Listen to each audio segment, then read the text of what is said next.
Nous avions prévu à l'issue de la messe de faire une grande et belle procession dans la cour du Patro avec un beau reposoir. Mais on a réalisé que le reposoir, il était en plein soleil. Donc voilà. Nous avons décidé de revoir notre copie, donc on ne fera pas une grande procession dans la cour. Mais il y aura quand même une procession du Saint-Sacrement. Vous bougerez pas, et c'est Jésus qui ira à vous. Ça nous rappelle que quand on croit qu'on va vers le Seigneur, c'est toujours lui qui fait l'essentiel du chemin, l'essentiel de la route. Voilà, donc ça sera à l'issue de notre messe.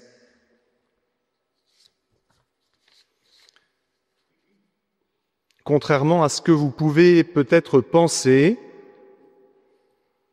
je redoute toujours cet exercice de la prédication, surtout en cette fête magnifique du Saint-Sacrement du corps et du sang du Christ. Car j'ai 2 amis prêtres qui, que d'excellents prêtres, ont fait ce jour-là une expérience cuisante. Ils ont connu un véritable échec, humiliant. Le premier, il avait pourtant bien préparé son homélie, toute la nuit, laborieusement, en se nourrissant à la meilleure théologie, au père de l'Église. Et puis, au moment de la donner, au début, ça commençait bien, et puis il a eu un trou de mémoire. Ça s'est arrêté comme ça, son homélie. Et puis, il est reparti s'asseoir à son siège, humilié. Pauvre père Jean-Marie, car c'était son prénom. Son nom de famille, c'était Vianney, curé d'Ars de son état, 5 curés d'Ars même. Et vers la fin de sa vie, lors de la même fête, il est remonté en chair pour prêcher, et là, il a été saisi par l'émotion. Oui. Et il n'a pu dire que 3 mots. Il est là, en montrant le tabernacle. Oui, Jésus est là. Il est là dans le sacrement de son amour, celui qui nous aime tant.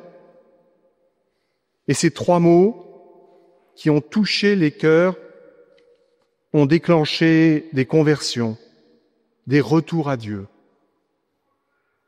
C'était un amoureux du Christ, donc un amoureux de l'Eucharistie. Il avait d'ailleurs acquis pour sa paroisse un tabernacle magnifique. Il est allé chez l'orfèvre, il voulait acheter un tabernacle pour son église, dans une petite ville pas loin d'ici, qui s'appelle Lyon. Et là, il y avait de beaux orfèvres. Et là, il tombe sur ce tabernacle et il dit « C'est celui-ci que je veux pour mon église ».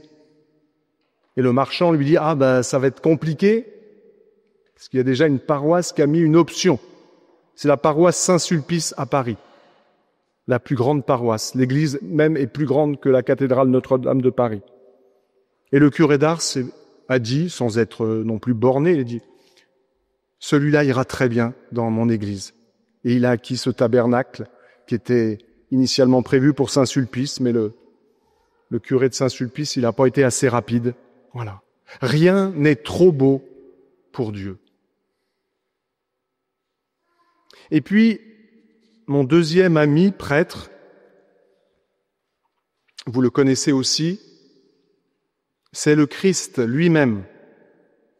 Après avoir nourri cette foule dont nous parle l'évangile de ce jour, après avoir marché sur les eaux, montrant ainsi qu'il était capable de déroger aux lois qui régissent l'univers, il a annoncé ce grand mystère, ce cadeau inouï, ce trésor inimaginable.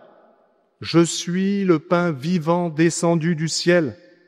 Celui qui mange mon corps et boit mon sang a la vie éternelle. Et vous vous souvenez sans doute de la manière dont a été accueillie cette première prédication sur l'Eucharistie. Les gens ne l'ont pas accepté. Ce qu'il dit là est intolérable. On ne peut plus continuer à le suivre. Et ils sont partis. C'est pour cela que je vous dis que la prédication est redoutable. Vous, visiblement, vous n'êtes pas partis. Mais pourquoi ? Pourquoi êtes-vous restés ? Parce que notre chapelle est bien chauffée ? Parce que vous n'avez rien d'autre à faire ? Non, sans doute. Peut-être êtes-vous restés, et je l'espère, parce que vous n'aviez pas d'autre endroit où aller. Je veux dire dans le sens de la réflexion de Pierre. À qui irions-nous, Seigneur ? Où est-ce qu'on irait ? Tu as les paroles de la vie éternelle. La deuxième lecture que nous venons d'entendre nous confirme dans cette foi. Savez-vous que ce texte de Paul aux Corinthiens est le plus ancien récit de l'institution de l'Eucharistie, plus ancien même que les évangiles.